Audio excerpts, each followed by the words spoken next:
لو أنزلنا هذا القرآن على جبل لرأيته خاشعا أنزلنا هذا القرآن على جبل لرأيته خاشعا أنزلنا هذا القرآن على جبل لرأيته خاشعا متصدعا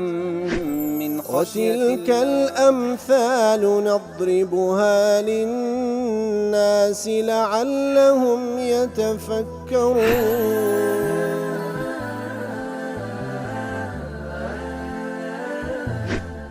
الحمد لله والصلاة والسلام على رسول الله وعلى آله وصحبه ومن والاه. السلام عليكم ورحمة الله. برزان خوشحالين لواني 1457 لواني كان تفسير القرآن في رزبيم وخزمتان بس رزامندي رب العالمين وهي دارم إيوي آزي السودي لول بقرن. أعوذ بالله من الشيطان الرجيم. بسم الله الرحمن الرحيم. الذين تتوفاهم الملائكة طيبين يقولون سلام عليكم ادخلوا الجنة بما كنتم تعملون. بەڵێ خۆشەویستاوە کولوانی ڕابردوش کەمێک لە خزمەت دوات پیرۆزەدا بووین لە باسی متەقیەکان ئەوانەی کەوە ڕەئیان وایە کە پرسیاریان لێ دەکرێ پەروەردگار چی دابەزاندیە لە بۆ پێغەمبەرەکەی صلی الله عليه وسلم دەڵێن خەیرا خەیرێکی یەکجار گەورەیە ئەو قورئانە. ئیتر ئەوانە خوای گەورە سوبحانەهو وتەعالە باسی لە پاداشتیان کە لە دنیاش پاداشت چاکیان دەدرێتەوە لە قیامەتیش بەهەشت جێگایانە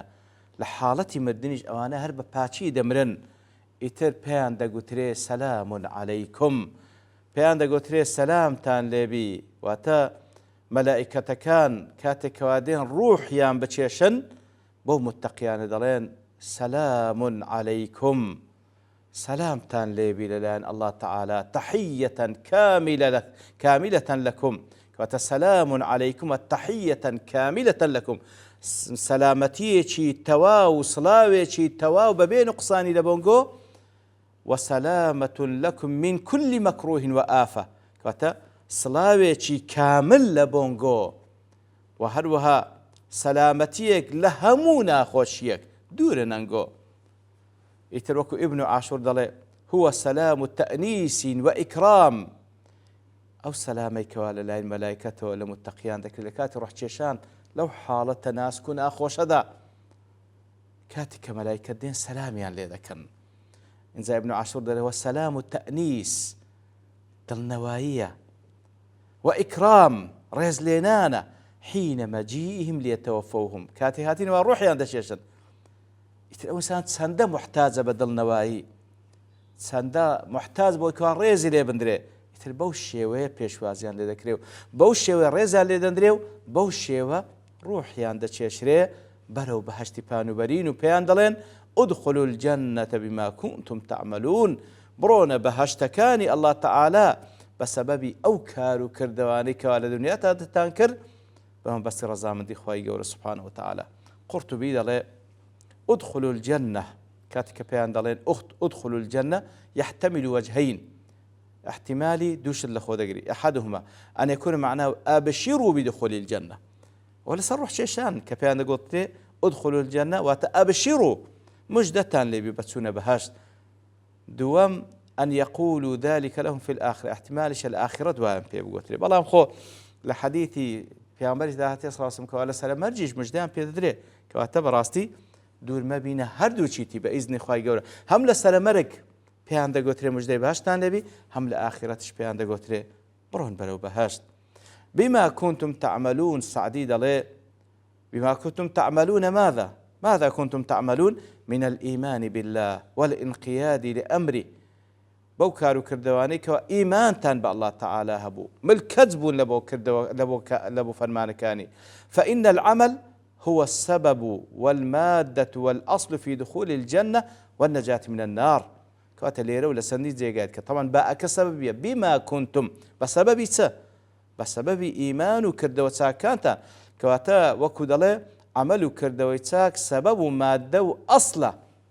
لە بۆ چوونە بەهەشت و نەجات بوون لە ئاگر وذلك العمل حصل لهم برحمة الله ومنته عليهم لا بحولهم وقوتهم. طبعا نقطة زور مهمة أو عملاش أو عملت ساكانة برحمته پروردگار هداية ومنتي پروردگار نك بحول قوة لو براسي إما أو كلسر بشرة إما أو بشرة إنسان بيوستا لسرتا دا رغبة خير تدابيو روي لحق بيو داوای هدایت لخوای گەورە بکە و سنت خوای گەورەش بە ئەوەی کە مەبەستی گەیشتن بە حەق و ڕاستی بی خوای گەورە هدایت دەکە هدایت ئەوجە داوا دەکە یا ڕەبی خوا زیاتر هدایتم دەبێتەوە کردەوە چاکانیش بکەم ئیتر کە کردەوەی چاک دەکە خوای گەورە تەوفیقی کردێ پێویستی بە شکرانە هەیە نەوەک پێویست بە منەتکردن نەوەک پێویست بە فەخر و شانازی هەبێ ئەوە خوایە سبحانه وتعالى ئەوە خوایە سبحانه وتعالى تەوفیق کردە بۆ کردەوە لۆیە ئەو نقطەیە زۆر مهمە كوا يك لو يردكاي سر زمان مانو بقناعته بلين لا حول ولا قوة إلا بالله ناتوانين خود لجناهك بباريزي ناتواني كردويش ساوكي أجر الله تعالى توفيق لك كوتا بزانة كخود لجناه باراستي خود رازان بكردويسا فضل إخوة شكراني لسر دبي لأضواء البيان ضل لو أعتدى خواي جورا كباس لوفاة دكا الذين تتوفاهم الملائكة كواتا ملائكتك أوان دمريني واتا أسند التوفي للملائكة مران نكي داي تبال ملائكة لسورة السجدة خواهي سبحانه وتعالى دايدا تبال ملك الموت بتايبتي وكذا فرم قل يتوفاكم ملك الموت الذي وكل بكم لآتي أصدا لسورة الزمار خواهي دايدا تبال خوي وكذا فرمي الله يتوفى الأنفس حين موتها الله يا نفسك كان دمريني كاتكوا دقنا حد أزل خوان إتر ليردا دايتي بال ملائكة لسورة السجدة دايتي بال ملك الموت لسورة الزمر دايدات بال خوي سبحانه وتعالى ولا معارضة بين الآيات المذكورة هيش تيك جيران الشنية بين آياتنا فإسناده تعالى التوفي لنفسه لسورة الزمر كاتك كخوي وديدات بالخوي لأنه لا يموت أحد إلا بمشيئته هيت كسيق نامري ما قال الله تعالى مشيئته لسربي وكذا فرمي وما كان نفس أن تموت إلا بإذن الله كتابا مؤجلا سورة آل عمران آيات 6 كواتا فعلا هيت كسيق نامري بإذن الله تعالى ومشيئته الله تعالى وكاتك وديدات بال ملك الموت لسورة السجدة لأنه هو المأمور بقبض الأرواح ملك الموت بتايبتي فرمان فكرك أو روح كيد الشيء وأسنده إلى الملائكة لأن لملك الموت أعوانا من الملائكة ينزعون الروح من الجسد إلى الحلقوم فيأخذها ملك الموت كما قاله بعض العلماء والعلم عند الله تعالى ملك الموت بتنياني لبروح تشيشان ملائكتي لقله أجل ملائكتي رحمة ملائكتي عذاب لبو إيمان دارا ملائكة رحمة لقل لبو روحي كافران ملائكة العذاب لقله أو ملائكتان كلقل دانا كاريان أو يكو دفرمي هندق لزانيان دفرمون ملائكة كان كيارمتي دري ياخذ لبردستي ملك الموتين أو قوريانا روحي دششنا تا ديجينا حلقومو ديجينا قرقراقي أوي آخر نزعة رايدة شيشي ملك الموتى أوي آخر نزعة رايدة شيشي ملك الموتى خوي قولا خاتمة ما خير بك كواتا فعلا لهرسي آيات بوشوي باس كده هموي تواوا ملائكة كانن روح دشيشن حتى ذقات حلقوم ملك الموت دشيشي بلام همو أو روح شيشاناش بإذن خوي قولني الله تعالى إذن داية الله تعالى فرمان دك الله تعالى كاتكي لبو دادني ابن تيمية لصفدية دلي الذين تتوفاهم الملائكة طيبين يقولون سلام عليكم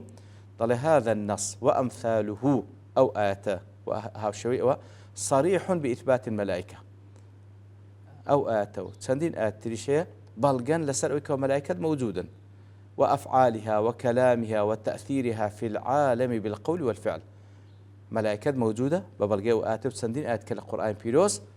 ملائكة موجودا والتأثير يعني هي بفرماني خواهي قبرة هم للاني قوله هم للاني فعله كارو كردوا كوا خواهي قبرة سبحانه وتعالى فرماني بذلك قصاب دلي أو آتى دليل على أن الملائكة تسلم على المؤمن عند قبض روحه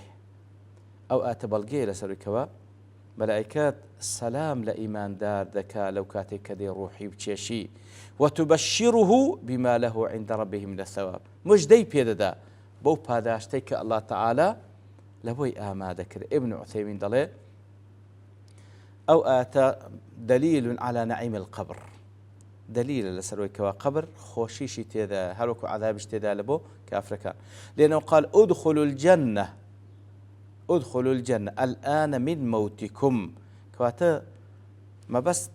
لناو قبر وكل حديث بيان صلى الله عليه وسلم داهاتي كسي تساكك لدواء وكوا برسيال لي ذكري والله هم داتو بزمانيشي فصيح إنزا درجاج باش لي ذكريتو بونو برايم بهشتي لودي كواتا او بلغير سرخوشي ناو قبر خواهي قولا بقسمت ما بك لدواء اودا فرمي هل ينظرون إلا أن تأتيهم الملائكة أو يأتي أمر ربك كذلك فعل الذين من قبلهم وما ظلمهم الله ولكن كانوا أنفسهم يظلمون مناسبة آتي لقلو بيشتر وكو رازي لما طعن القوم في القرآن كاتك الآيات كان بيشوتر أو بباورانا تانان لقرآن بيروز قلتيان أساطير الأولين وذكر الله تعالى أنواع التهديد والوعيد لهم مثل الله تعالاش أنواع هرشي لأوان كير ثم أتبعه بذكر الوعد لمن وصف القرآن بكونه خيرا والوالدواء أوش الله تعالى باسي لوعد خوشكان كبرامبر بوكساني كواد لين قرآن خيرا إتار ليردا عاد إلى بيان أن أولئك الكفار لا ينزجرون عن الكفر بسبب البيانات التي ذكرناها ليردا ديتا باز لو ذكر أو كافرانا لقال أو همو بيان ورنكر نويا هشتا واز لكفر كي خوان ناينا بل كانوا لا ينزجرون عن تلك الأقوال الباطلة بهج شويك واز لو كانوا قصى باطلانا ناينا إلا إذا جاءت الملائكة بالتهديد ما قال ملائكة بيت السريان كهرشان ذكا أو كاتك فرماني الله تعالى ديت اللبويان كوال الرقة ودنيا بيني بهيج شويك أو أنا ناقرن حتى أو لحظة إذا قات السريان بقاعدة ليه وأيضا فلما أخبر الله تعالى عن أحوال الكفار السائلين في نزول الملائكة بعد أن وهن شبهتهم وأخبر عن توفي الملائكة لهم ولأضدادهم المؤمنين كواتا لدوائي وكخواي يقول باسي لحالي كافر كان كر حتى أوكاتك وملائكة ذات السريان وهلوا باز لا بيتسواني أواني كر كوا حال إيمان داران كوا مشيرا بذلك إلى أن سنته جرت بأنهم لا ينزلون إلا لإنزال الروح من أمره على من يختصه لذلك ليرد أما جبوا ذكر سنة الله تعالى أو كوا ملائكة دانا بزي إلا مجر بفرمان الله تعالى بو فرمان تايبتي كبي دكري كبي رادس بيردي انزل لبو روح تشيشان لبو هناني عذاب لبو هناني وحية لبو روح تشيشان كافران لبو روح تشيشان إيمان دارانا إتر ملائكة باقتراح كز دانا بزي تنها وتنها لبو أو كاري دادا بزيك الله تعالى بي رادس بيري هل ينظرون إلى أن تأتي الملائكة أو كافران صاروا سنتكن وهل ينتظر هؤلاء المشركون أو مشركان هل صارواني أو ذكن أو مشركان المتقاعسون على الإيمان بالرسل أو مشركان كوا بابلين بهيج شويك خوان دشنو لإيمان هنا ببيغمبران صارواني أو ذكن إلا أن تأتي الملائكة لقبض أرواحهم وهم ظالمون لأنفسهم كواتا صارواني سدكن لو إيمان ناينن صارواني أو ذكن كملائكة بالروح يام بتشيشي أو يأتي أمر ربك أو يأتي أمر الله بحشرهم يوم القيامة يعني أوتا صاروان ذكن لدواي مردنيا كملائكة دي حشر يام بكالبو قيامات ومن قال بهذا المعنى ابن جرير وابن كثير أو هال ليقدنوا أو يأتي أمر ربك وتآت صاروان وانا كوا ملائكة بكوا لدواي مردنيا أو حشر يام بكالبو صاحي محشر وهندش كش أهالي أو يأتي أمر الله بعذاب في الدنيا يعني أوتا چاڕوانی ئەوانەکەەوە مەلایکەت بێ بە عەذاب لە بۆیانکەوە لە دنیادا عەذابیان بدە وەکو مقاتلی کوڕی سلەیمان و واحیدی و رازی و قورطوبی و ئەبو سعود و ابن عاشور ئەوهای لێکدەن ئەو یەئتی ئەمر ڕەبیک کەواتە چاڕوانی ئەوان مەلایکەت بێ لە دنیاشدا سزایان بدە كذلك فعل الذين من قبلهم أي كما يفعل هؤلاء المشركون فعل أسلافهم الكفرة فأصروا على كفرهم وتمادوا في شركهم إلى أن هلكوا إتر أوانا وكو بيشوي خويان بوشي وبردوان دم لسر كفر كان حتى بهلاك دادا سن وما ظلمهم الله أي وما ظلم الله الكافرين بعد أن أقام عليهم الحجة بإرسال الرسل وإنزال الكتب الله تعالى ظلمي لكافر كان نكردية بويك وإقامة حجان لسر كردية بناردني بيغمبران بناردني كتاب لرقاء بيغمبران